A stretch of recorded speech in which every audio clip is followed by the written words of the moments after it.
Today is Democracy Day. It is a day set aside for Nigerians to celebrate democracy. Unfortunately, I am not celebrating this day because my heart is heavy. It's heavy because I keep having the same stories over and over coming to me, and the more I hear of these stories, the more I get frustrated about the fact that on a day like this, which we should be seen celebrating, many people cannot say the same in their own land, in their own homes, because of the constant attack that keeps taking place within their communities.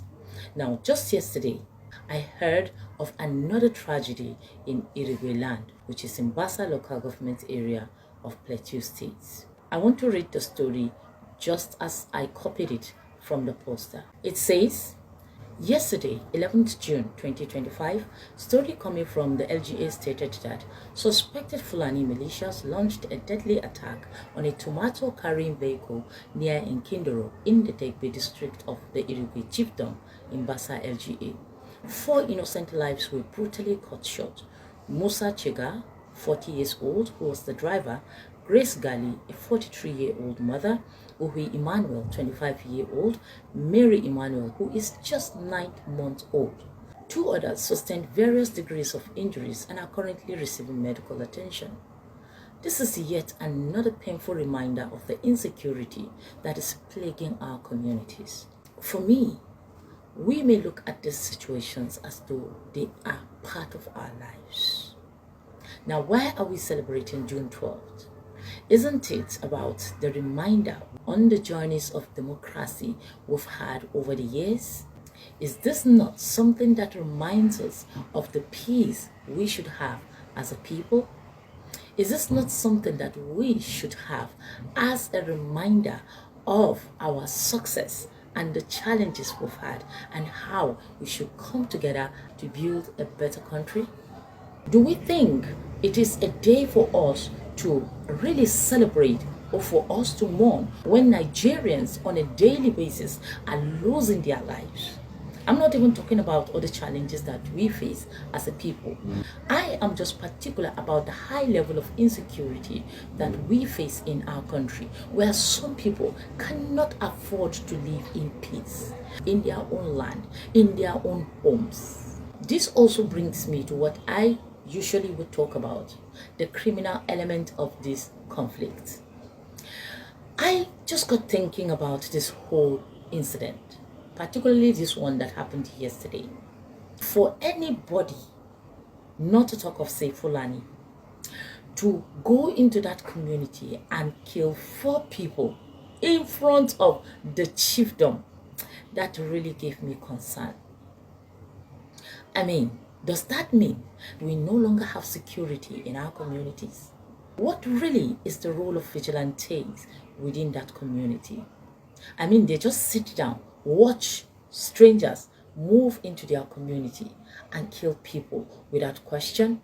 For me, this is a call to community leaders, youth leaders, vigilantes to be extra vigilant on our communities. We cannot continue to rely on government to protect us, because for any stranger to walk confidently into a community and shoot at the community members, killing innocent people, gives me great concern. It tells me that the people are sleeping. It tells me that the people need to wake up. I mean, a baby of 9 months old lost her life alongside her mother, who went out to get a business that she can take care of her family with. A driver who left to go out to fend for his family, to be killed in his own land, in his own community, under the watch of people who should have protected these people in the first place. I mean, what are we doing? So when we talk about peace, what really are we talking about in this democratic era? When we talk about sanity, where is our sanity? Where is our protection of lives and property? Over the years, we have faced challenges as a nation. Of course, it's there. We've seen those challenges happen. But my question always is, For how long are we going to continue living a life of insecurity, particularly in northern Nigeria and the middle belt parts of this nation? For me, this is important because it is a burden in my heart. Plateau State, for example, is a state where my children are from, and I want to see peace in this particular state. I want to see peace in North because I am from the northern part of this country.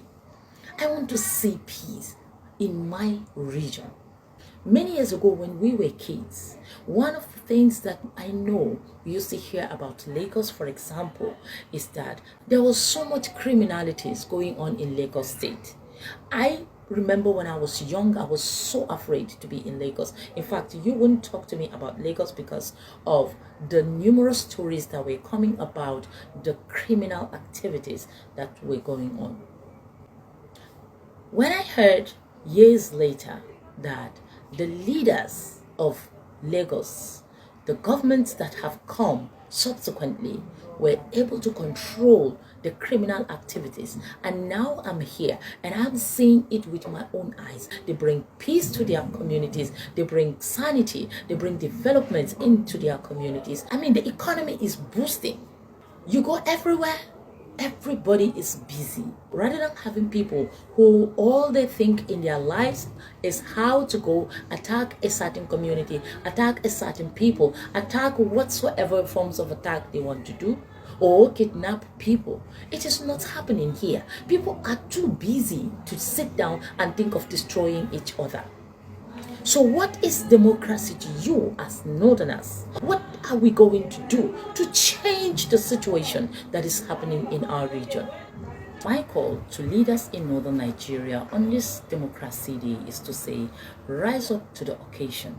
You need to learn from southern leaders and how they are so mindful of what affects their people rather than their personal interests. Our leaders in northern Nigeria are more concerned about themselves and not the people, if you allow me to say this, because I don't understand why in the south leaders are mindful of putting in security measures and protecting the lives of people and their property as well, but in northern Nigeria it is as though the lives are meaningless to our leaders. Today, you hear someone's life is taken away. A day like this is a day we should mourn, not for us to celebrate. When it comes to ethnic identity in this conflict, I really do not sometimes agree with it completely, because we need to look at the realities and facts that are attached to these issues. For example, if we are not careful, we may end up looking at other people while the real culprits are within us. Something happened in southern Kaduna many years ago where there was this narrative of Fulani coming to attack the community. Every time you will hear, oh, Fulani came, attack us and all this. And then the southern Kaduna people were going after the Fulani people, attacking them.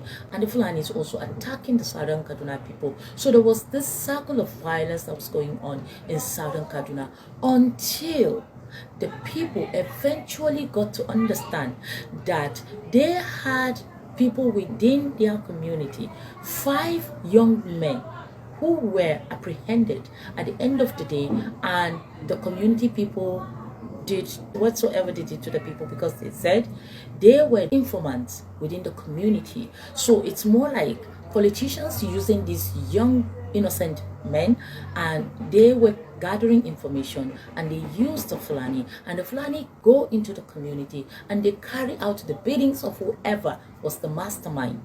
But the major thing is that the people, the young men within the community, were the ones that were working alongside these Fulani young men or Fulani militias, who then had access into the community to destroy the community members. So similar thing could be happening, because it doesn't make sense to me why Fulani would walk into the community of Irigwe and kill 4 people. It doesn't make sense to me. Please, we need to look at ourselves and be sincere, because this situation, probably the reason it is not ending is because we are having the real enemies living within us. It may not be the people we are looking out. It may be the people that we have eating with us, drinking with us, sleeping with us, and they live within us. They are the sellouts. So we need to watch out, just like Southern Kaduna people did. And I think after that incident, that was the last time we heard of, say, Southern Kaduna was having issues anymore, because they were able to identify the real culprit that existed among the community members. It is the community members themselves. You see, this democracy, we all are going to succeed in it. But before we succeed in it, we must all come together and agree that we are ready to build a better nation. And in building a better nation, it's not just about having a better Abuja, a better Lagos, a better Enugu, Port Harcourt, or other places. It's all about building a better northern Nigeria. Some parts of Plateau State is bleeding. Some parts of Benue States are bleeding. Some parts of Taraba States are bleeding. Some parts of Maiduguri are bleeding.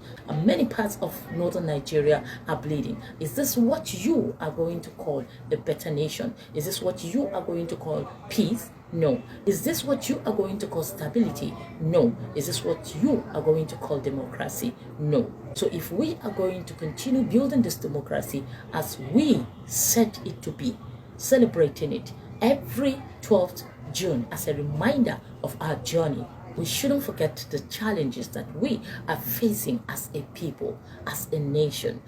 One problem that affects a part of this nation is what affects the other part. If we are not able to control what is happening in northern Nigeria, someday it's going to go into the other parts of the country, and we may not be able to control our own land. But if we are going to control it from where we can see it today, then it means we have hope for tomorrow. We have hope for other parts of the nation to live in perfect peace.